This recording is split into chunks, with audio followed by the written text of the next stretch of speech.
Всем привет, Леонид Котвицкий.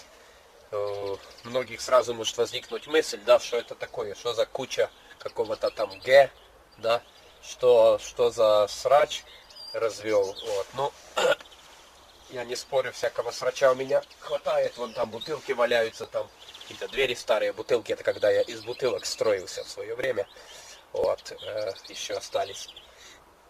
Но эта куча, это для того, чтобы ночью при заморозках спастись от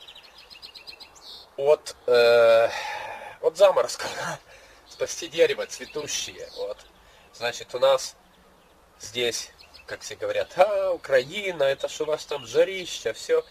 У меня Украина, да, это вот 25 сейчас апреля, да, почти май, и сегодня снег сыпал, так, холодина, температура утром была плюс 4 градуса, вот такая у нас Украина. Украина всякая бывает, да, здесь у нас скорее Беларусь.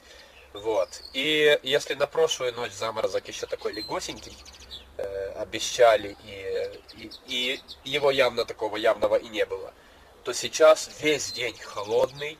Вчера было не так, а сегодня весь день холодина, и это явно уже будет заморозок. Обещает -3. И тут абрикоска, так? У нас абрикосы из года в год выживают. Очень часто замерзнут, и хана, и все.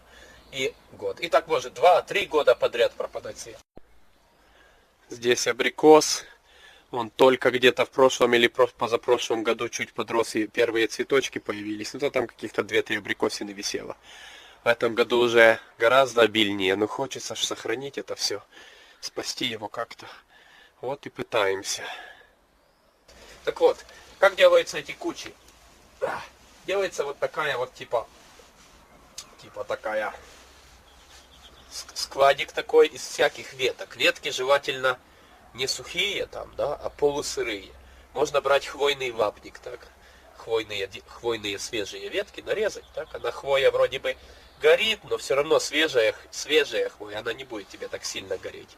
Можно весной обрезал деревья, так, где-то недавно обрезать деревья, так, они еще такие полусухие, полувлажные, и напихаешь. Если есть какие-то там мокрые деревяки, которые лежали ненакрытыми, вот, ну, если товарный какое-то дерево, то все равно же накроешь, а какие-то там куски обломки валяются тоже туда, так, вот, вовнутрь какую-то там бумагу, ткань, чтобы поджечь, вот, и сверху закладывается сеном каким-то, или соломой полупрелым таким, да, мокроватым тоже, чтобы оно дымило, потому что нам не нужен костер, который выгорит за полчаса или час, и все. Так, нам нужно, чтобы оно грело, ну, в идеале целую ночь, но оно так не получится целую ночь греть, не получится.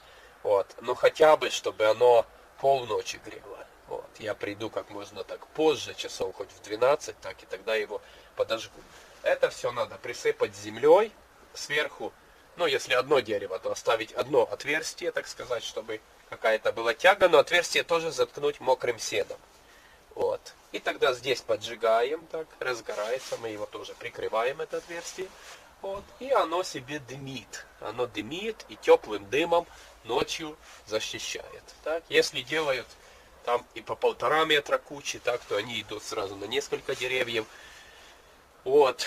Ну, опытные садоводы то знают это все, пробуют и уже знают, как спастись. Ну, не нагреешь все каминами, да, не накроешь все теплицами. А вот те же абрикосок, ну, блин, ну, хочется своих абрикосок, это ж вкусняшка, вот. А у нас, несмотря на Украину, через год. Так что вот такое. Я сейчас это еще довожу каких-то мокрых веток, вот, потом присыплю землей, а потом, когда подожгу, так, уже вечерком, ночью точнее, так, я здесь какое-то освещение ткну, чтобы хоть более-менее что-то было видно, потому что ж ночью не сильно наснимаешь. Вот, ну, попробуем, так, попробуем. Ну, поможет или не поможет. Это я уже отчитаюсь через день-два, так, потому что эту ночь заморозки обещают и следующую, и нужно сохранить цвет. А цвет самый чувствительный к заморозкам. Завязи, если уже образовались, они уже чуть более стойкие, чуть, конечно. Вот. А цвет, ну, зацветет, чуть подмерз и все. И растет дерево тебе год в холостую. И так бывало у нас по 2-3 года подмерзало. И 2-3 года у тебя есть абрикосы, а у некоторых полсада абрикос. И этими возвратными заморозками тебе полсада растет в холостую. В общем так, доделываю, потом вечерком сниму, а отчет уж вы увидите в конце видео. Если получилось, то получилось. Если и не получится, я тоже покажу, что не получилось. Какие ошибки были, может, или не хватило материала, или не так сделал. Все, я расскажу, чтобы увидели, как надо и как не надо, если не получится. Так, пробуем уже зажигать. А тут я расчистил такое отверстие, но оно и было, и сверху там немножко проделал дыру, чтобы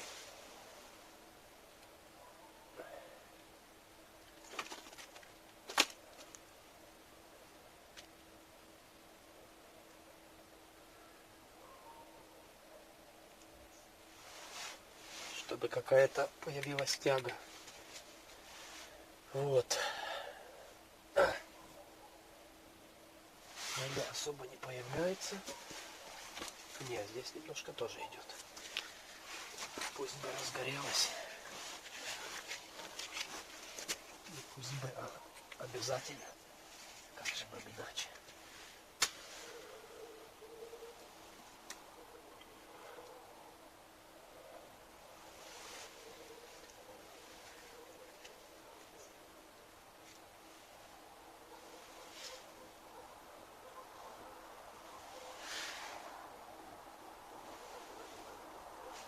Сверху тоже немного идет, но горит плохо. Так, надо еще взять бумаг.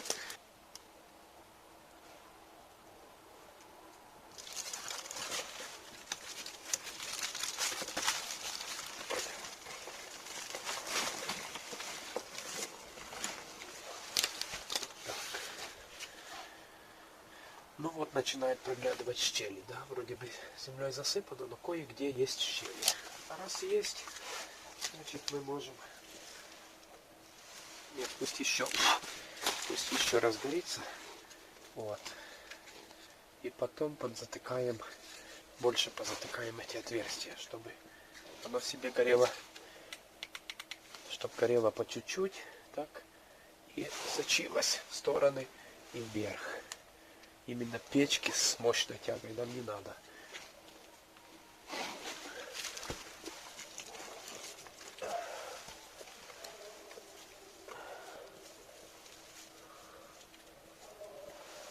Сейчас я возьму еще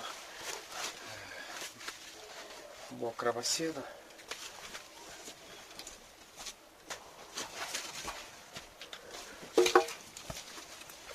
Так, затыкаем в щели.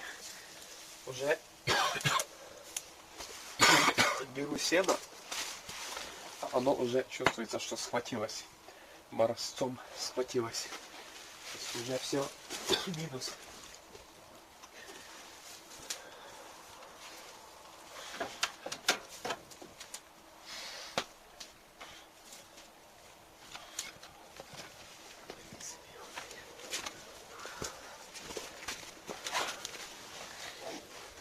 Так, ну вот, в принципе, где-то так оно и должно происходить.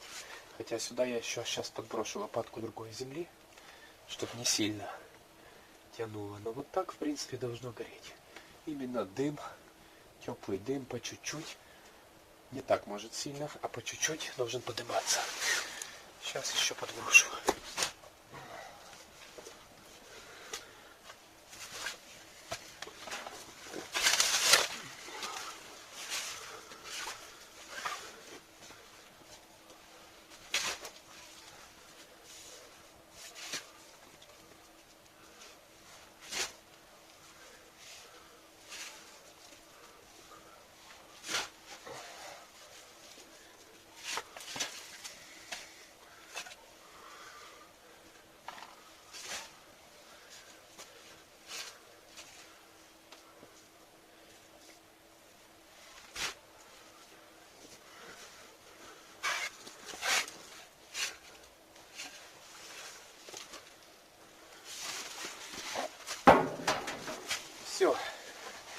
Aby оно загорелось, вот дым себе дорогу будет находить, он себе постепенно будет коптить.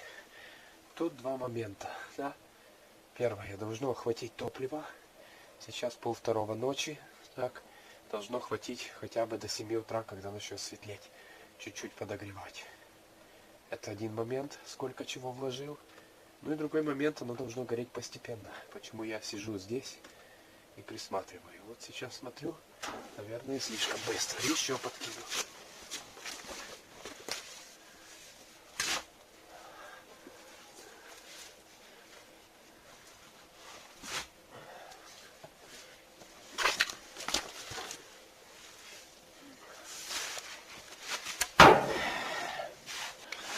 Остается песенку спеть. Темная ночь, один пуля застрял в проводах, второй пуля всю ночь по степи за казахом гонялся. Так, что еще в этих случаях надо учитывать? Направление ветра. Так, вот. Либо учитывать преимущественное направление ветра, какое в вашем регионе, либо посмотреть прогноз. Так, если прогноз какой-то, если более-менее точные прогнозы, да, вот они должны показывать, куда будет дуть ветер конкретно этой ночью. Вот. Посмотрели, вот, и сделали так, чтобы не вышло, что ветер в одной стороне, а дуть будет в другой. Вот, здесь я вроде учел, хотя не так, что прям на 100%. Вот так оно вот поднимается и постепенно подогревает дерево. Повторюсь, уже где была вода, уже ледок схватился. То есть уже подмерзает. А днем шли и дождь, и снег подсыпало, который потом подтаял. Так что вполне себе может быть цвет дерева уже подмерзший. Влажный, да. И, соответственно, если он еще и замерзнет льдом, то на том будет и все. Оставляем вот так. На ночь еще я, правда, посижу, посмотрю. Если слишком будет дыметь, еще пару лопат подкину. А так оставляем на ночь. Для страховки тут бутылку я взял. Там бутылка спереди, да, я взял. Там масло отработка, думал полить тот картон, что засовываю. Если не загоралось, то уберу, конечно. Вот, здесь рядом гараж. До него далековато, но мало ли как куча сунется и что. Вот, вряд ли, конечно, она сможет причинить какую-то проблему гаражу, но на всякий случай рубильник в гараже я выключу. Вот. И что еще? 3 ведра воды уже наготове стоят, если вдруг что. Вот. Если встану среди ночи, то подойду, буду заглядывать. Но не знаю, сон у меня не такой, что мне легко было вставать. Котяра бегает рыжий. Вот. Вот такое. Вот так оно. Для одного дерева этого дымка должно быть достаточно. Если на большее количество, соответственно, такой костер тоже должен быть крупнее. Вот, там до 1,5 метра делают, больше дров, больше всего. Вот, вот так вот. Примерно такое. Посмотрим, спасет или нет. Тут вопрос в том, угадаешь ли с не только запасами топлива, но и с точностью. Так, если слишком засыпешь, то оно вообще может погаснуть. Так, если слабо засыпешь, то оно может разгореться, выгореть все за час. Даже и само дерево может подпалить. Вот. И все, потом греть нечем. То есть тут надо угадать с количеством. Ладненько. Посмотрим, какие результаты. Если эта ночь, кстати, спасет, то еще и следующую мне надо будет делать. Тоже прогнозирует -3. Вот. Очень хочется спасти абрикоску. Вот, например, картинка на рядом стоящем столике. Все, иней. Иней и все. А у нас там вдали дымит наша... Так, сейчас подсветим. Там вдали дымит наша кучка возле абрикоски. Вот такое. Так, что ж, вот наше утро. Уже какое утро? 9:30. Так. Вроде абрикосина целая. Капельки росы на ней видны на цветах, но льда не видно. Вот. Костерчик, вы видите, да, еще даже чуть-чуть дымит. Но уже сейчас не нужно, уже солнышко присветило утреннее. Вот. Земля, соответственно, в процессе этого гара провалилась. То есть все, значит, на следующую ночь надо сделать так же, потому что обещают то же самое. Тоже соберу всяких полусырых и так далее. Часть той же земли возьму, часть подцеплю свежей, потому что лучше сырая. Ну и чтобы видели, может кто думает, что это я там ерунду рассказываю. Вот вам, ребята, вода, которая ночь постояла. Вот вам наша жаркая Украина, да, как мне одна из России писала, да у вас же там, считай, Италия. Да у вас ткни палку в землю, яблоня вырастет. Вот вам наша Украина. Вчера было 26 апреля, а не 25, да, Чернобыльский день. Вот, сегодня уже 27. Вот вам наша жарища. Ну, вот такая вот ситуация. Так, что-то помогает, надеюсь, и все. Ночь-две и все-таки спасем. На вид как-то не совсем было понятно, какие они, потому что некоторые цветы такие желтенькие уже. То ли они уже опылены и перецветают, то ли они, ну, там под костром туда подкоптились. Там явно. Вот. А остальные, ну, непонятно. Но, смотрю, активно летают пчелки. Так, летают, опыляют. Так, вот у нас пчела. Так что все нормально. Еще одну ночь надо пережить. Это уже 2 ночи прошло. Вот, и дальше уже потепление. Ну что, ребят, пережили мы эти заморозки. Прошло уже и тех 3 ночи, и еще ночь. В общем, последняя ночь была уже, правда, теплее. Вот, ну, вы все видели. Так примерно оно делается. Примерно так. Вот. Если сад больше, или деревья ниже, или выше, там уже надо смотреть, учитывать ветер и все такое. Абрикоска пережила. Так, еще пчелки летают, хотя, правда, она уже перецветает. Она у меня не районированная какая-то. Купил когда-то с дуру в магазине, сортовую, думаю, возьму. Все, вау. Вот, а не у местных продавцов. Вот, и она какая-то слишком южная. Она раньше других зацветает и гораздо легче вымерзает. Поэтому были годы, что да, у соседей ничего, а у меня так и посыпалось при заморозках. Маленьких даже заморозках. Вот. Или бывает, заморозки идут полосами, так. Там вымерзло, рядом нет, там вымерзло, рядом нет. По полях особенно это бывает видно. Приходишь на поле и смотришь такие вот вымершие полосы. Так что это как повезет, но с тем льдом, который у меня за ночь образовывался, ну, явно бы оно не выжило бы нормально, так, если бы я его дымком не защитил. Какой-то, тем более, такой южный сорт. Я его еще, догадываясь, что такие проблемы могут быть, я ее еще посадил за гаражом, то есть вот там юг, там солнце. Там она в тени, и все равно расцветает раньше остальных. Ну и вот такое. В общем, такая система используется при возвратных заморозках. Вот. Все, надеюсь, был полезен. И пусть у вас все тоже получается, хотя лучше пусть не мерзнет. И так от природы, пусть будет теплые года. Вот. Но если уж случилось, и это, ну там ночь-две, так, не на 2 недели морозов, так как буквально как оно бывает. Достаточно одной ночи, чтобы все. Так? Ну вот так можно защититься. Вполне рабочий вариант. Все, всем пока.